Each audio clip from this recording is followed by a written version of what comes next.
from where the instructor is controlling the exercise. So from here, he is creating scenarios, he is changing the environment and monitoring what students are doing. Most significant of Commodore Duja Efedua's infrastructural and learning aids renewal in the academy is the installation of the state-of-the-art simulators. This singular achievement will save the federal government a lot of money hitherto spent sending people abroad. Thus, the academy has been positioned to be a revenue earner for the government and a reference point in the training of seafarers in the region.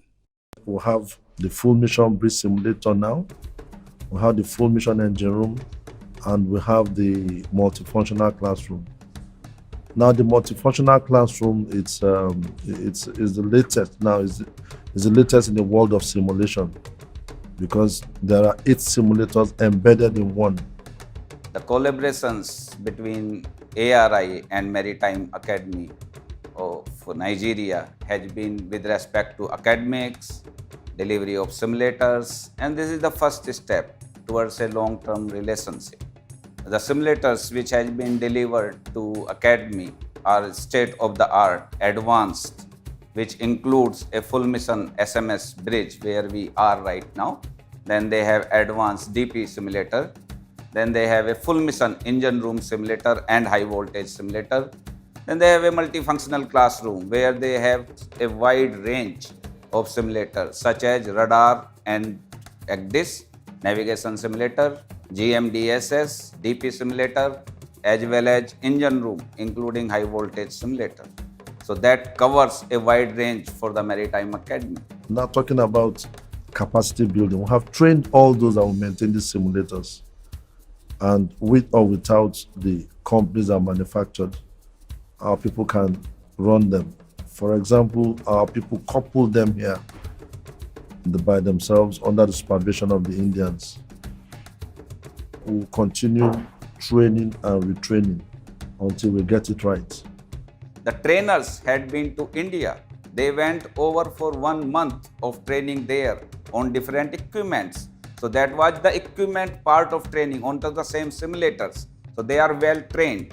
Then apart from that, the IT technical persons had visited India where they were trained onto the maintenance, taking care of this, as well as we have a collaboration over the support for them where we can provide online support. Right now, we are assessing the system from India through the internet, and if there is any corrections to be done, that can be done remotely. In this full mission engine room simulator, we provide the students a similar situation which they are going to find on board a ship. So all the conditions which they are going to see on board a ship will be here.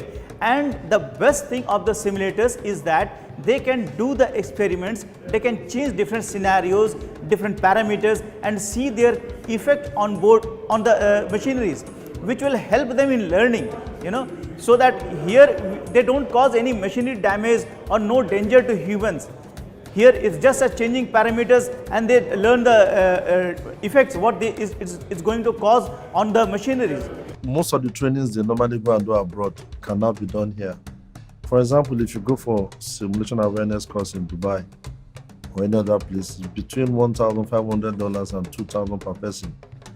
You still pay your flight tickets, you still pay for your hotel and other things. So if you check, maybe about $4,000 or $5,000 would have been spent. But if you're going to do it here, you might spend only $1,000. So why would you go abroad for the same thing you can do here, same kind of equipment? So we got the best. Whatever you see here, even some of them don't even have what we have right now. Because in the world, we're about the 6th country to have this type of simulators here in the academy. Like in Africa, we are on top now in terms of equipment, because nobody has a multifunctional classroom.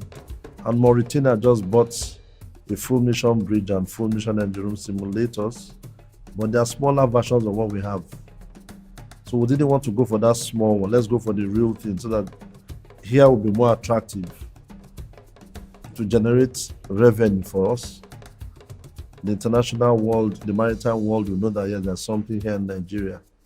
So those of them in West Africa, Central Africa, instead of them going abroad, they may come here, and we're already providing hostels for them, make them like 2-star, where they can come and stay while they're doing their courses. And for the other schools in Nigeria, the maritime training providers who don't have the money to buy simulators, we can accommodate them. When it's time for simulation, they can send their cadets this way, and we accommodate them, give them their training, issue their certificates. But before we start any training, we're going to apply to NIMASA for approval. Staff of the institution are happy with this development. They now go about their duties with satisfaction and a degree of pride. This sentiment is also shared by cadets of the Academy, who now enjoy the use of smart classrooms, good accommodation, free learning materials, and most of all, can have practical experience right there with the simulator. We're sincerely grateful to the rector for the improved system we now have compared to when I came in 2015 as a hypocrite. They will embrace failures. In the field of those who embrace, we brought value